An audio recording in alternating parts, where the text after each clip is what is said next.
한글 전용에 의해서 한국 사람들이 복잡한 것을 이해하는 능력이 떨어졌다. 이겁니다. 복잡한 것을 이해하는 능력이 떨어졌다. 이거 굉장히 중요합니다. 복잡한 문장을 이해하지 못해요, 한국 사람들이. 무상복지란 말이 어떻게 한국 사회에서 횡행하도록 내버려둡니까? 그 말이 나오자마자 이거는 국어 문법에 맞지 않는다. 무상복지란 말을 있을 수가 없다. 이렇게 언론에서 쓰지 않아야 되죠. 이런 용어를 쓰지 않아야 합니다. 쓰지 않아야 되는데 이걸 씁니다. 쓰면 뭐냐? 사기에 협조해 주는 거죠. 사기에 협조. 금고를 저축은행으로 바꾸는 것도 반대해야 되죠. 이것은 금고다. 그런데 저축은행으로 이를 바꾸면 안 되지 않느냐? 지식경제부가 뭐냐? 산업부 아니냐? 상공부 아니냐? 왜 그걸 지식경제부로 이름을 바꾸느냐? 이렇게 하나하나 명사를 따져보는 능력이 한국 사람들이 약해져 버렸어요. 왜냐? 한자를 안 쓰기 때문입니다.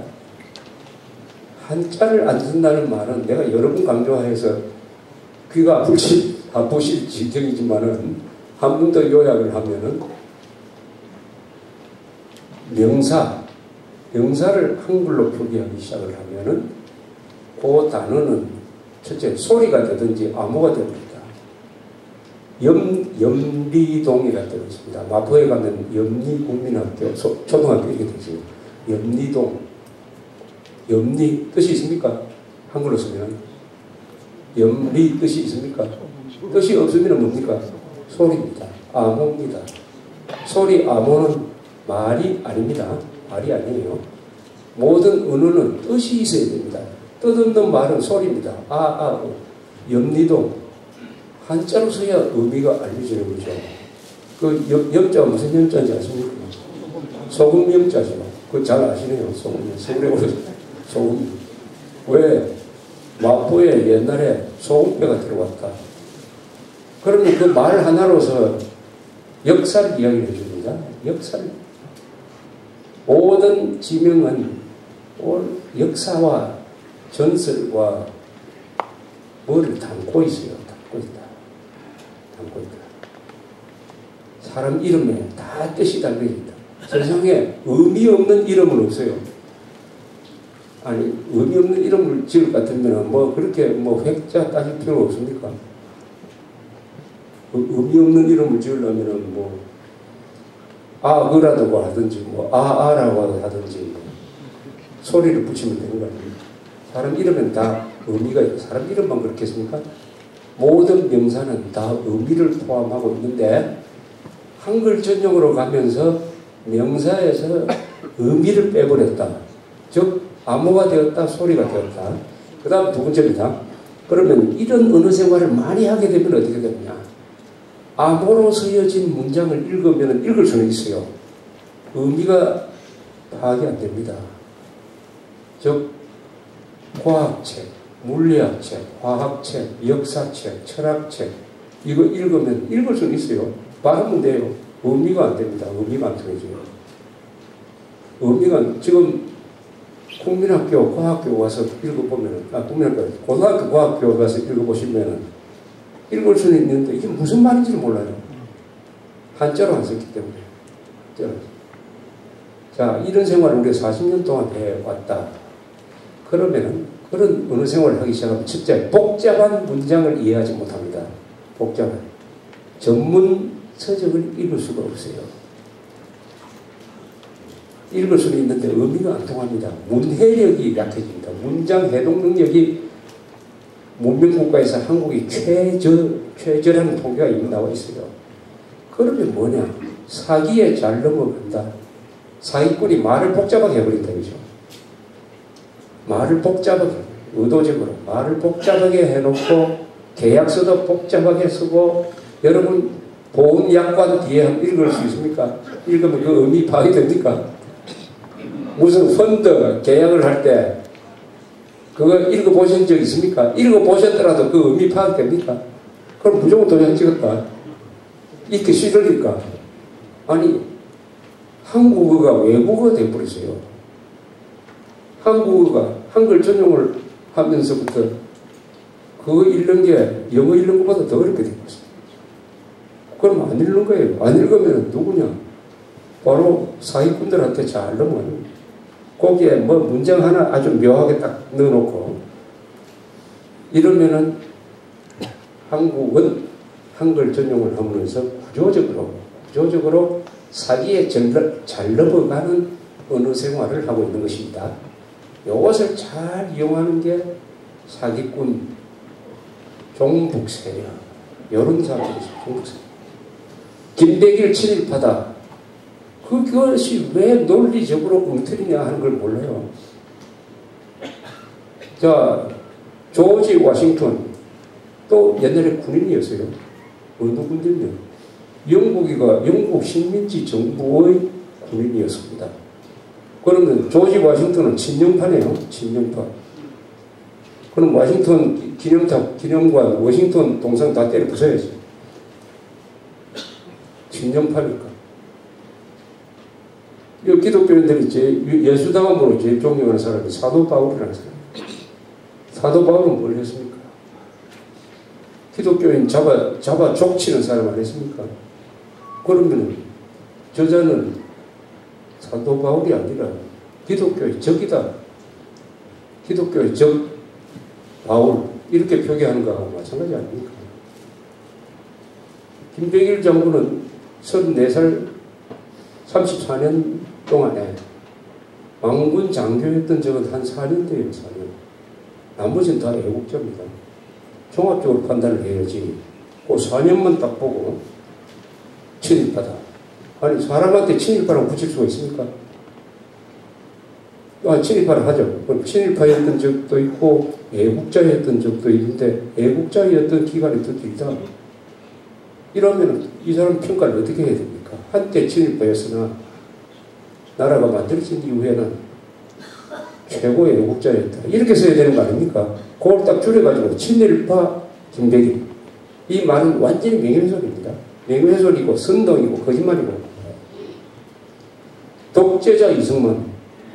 아니 이승만 대통령이 뭐 독재라고 볼 수 있는 기간이 뭐 한 1, 2년 있었다 칩시다. 그럼 나머지 기간은 뭐냐 이거예요. 이런 말도 아닌 선동을 한국 사람들은 가려서 그냥 넘어가요. 무상복지, 독재자, 이승만, 친일파, 김대길, 친일파, 백선엽 이렇게 넘어갑니다. 이러면은 이야기가 안 되는 거죠. 말이 아닌 것을 지적해가지고 말이 아닌 것을 사용하지 못하도록 하는 여과장치가 한국에는 마비가 되어버렸다. 그러니까 이 온 세상에 떠돌아다니는 말들이 전부 사기꾼 전용 말이 떠돌아다니고 정상적인 사람까지 그걸 그냥 받아가지고 무상급식, 무상의료, 친일파 이런 말을 마구잡이로 지금 하고 있는 근저에는 한글 전용에 의한 한국의 파괴 그리고 한글 전용과 괴를 같이 한 한국의 친북 좌익 세력의 확충 요 두 개가 서로 상호작용을 일으키면서 한국 사람들의 분별력을 지금 파괴하고 마비시킴으로써 IQ가 가장 좋은 한국인들이 세계에서 가장 잘 숨는 걸로 되고 그 결과로서 한국의 앞으로는 그대로 가만히 두고는 안보 파괴, 법치 파괴, 국가 재정의 파괴가 제도적으로 합법적으로 이루어질 것이다. 이걸 어떻게 여기서 끊을 것이냐, 어떻게 끊을 것이냐 하는 큰 문제가 있다는 것을 말씀드리고 혹시 질문이 있습니까? 예, 질문 있습니다.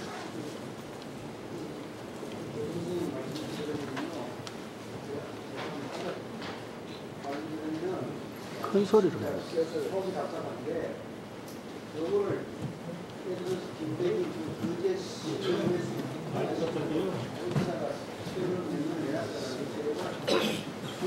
지방선 같은 법적 체제 장치가 없습니다. 대한민국에서 그런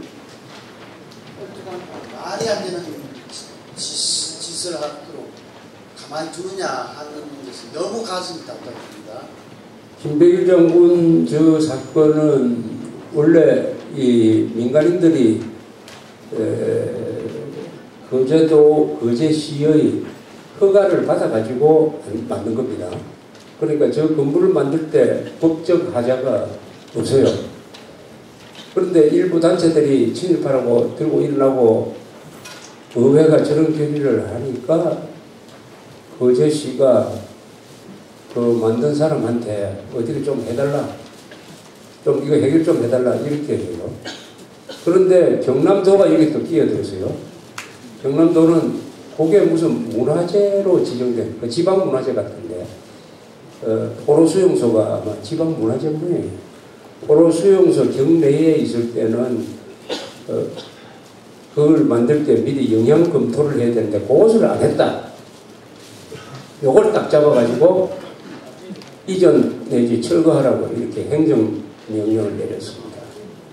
그리고 경남도는 침입판이 아니냐 그걸 가지고 한 게 아니고 영향 검토를 하지 않고 세웠다. 그럼 그 책임은 거제시에 있는 거죠. 거제시가 허가를 내준 다음이니까. 또 영향 검토라는 게 아니 포로수용소 안에 들어서는 게 맞죠. 그죠? 맞습니다. 또 맞다고 했어요. 결정 허가를 내줄 때. 이런 식으로 공무원들이 그 법적인 요걸 가지고 지금 장난을 치고 있는 건데 본심은 광공, 애국, 국군, 또 한미 동맹을 상징하는 또 많은 사람들한테 김일성의 남침을 상기시켜주는 그 동상에 서는 것을 반대하는 자들의 선동에 넘어간 것입니다. 지금 할 수 있는 것은 그거예요. 저걸 안 하겠다면 행정 대집행을 하겠다고 지금 통보를 했어요. 즉 자진 철거 안 하면 우리가 대신 철거를 하게 됩니다. 그랬을 때 이제 가처분 신청을 합니다. 행정 대집행 금지 가처분 신청을 하는 것입니다. 그걸 하고 그다음에 그걸 뭐 법적으로 하려면 그렇게 하는 거예요. 그러나 그걸 거기서 판사가 누구 편을 들어줄 거냐 하는 것은 속단하기 어렵습니다. 요새 한진중공업에 좀 몰래 들어가는 저 불법 행위를 기획한 사람을 구속영장을 청구했더니 지금 기각을 했습니다. 판사가 기각을 했습니다. 그러니까 이런 걸 하려면은 이 애국단체에서 굉장히 용감한 행동을 보여야 되겠죠. 거기 버스를 타고 내려가가지고 거기서 천막 쳐가지고 농성을 하든지 아니면은 그보다 더 확실한 행동을 보여주든지 하는 이런 걸 이 법에 맞춰 이제 문제는 한국에서 법을 믿을 수 없게 됐기 때문입니다. 법대로 하면 절대로 저걸 무너뜨릴 수 없죠. 상식적인 법이라면, 상식이 통하는 법이라면. 그 법을 믿을 수 없을 때는 좌익들이 했던 행동보다 더 과격한 행동 또는 정의로운 행동을 할 수밖에 없습니다. 재향군인회가 오늘 각 언론사에 성명을 냈으니까 재향군인회와 나와야 될 단체가 서울에 자유총연맹 그리고 무엇보다도 이건 국방장관이 나와야 돼요. 국방장관이. 국군에 대한 모독이 맞지 않습니까? 국군에 대한 국방장관이 나서가지고 입장 정리를 하고 그것도 부족하면 대통령이 나와야 됩니다. 대통령이 나와야 됩니다. 나올 것 같지 않은데. 과거에 메가드 동상 철거 그건 저지가 되었어요. 그때는 언론도 그렇고 국민 여론이 메가드 동상 철거 반대 편을 들어주었습니다. 그때는 노무현 정부 때였어요. 지금은 이명박 정부입니다. 만약에 이명박 정부가 저 사태를 방치하면은 우리는 이명박 정부를 상대로 뭘 탄핵운동을 하겠다 이렇게 나와야 되죠. 탄핵해야지. 저걸 지켜줘야 될 사람은 정부, 국방부 이런 공권력을 가진 사람들입니다. 그 사람들이 그냥 구경하듯이 저렇게 있으니까 우리가 할 수 있는 것은 국방부 장관한테 전화를 걸고 청와대에 전화를 걸어가지고 만약 김백일 장군 이민재판 당하는 것을 막지 못하면은 무엇을 하겠다. 이렇게 압박을 넣는 방법이죠. 또 질문 있습니까?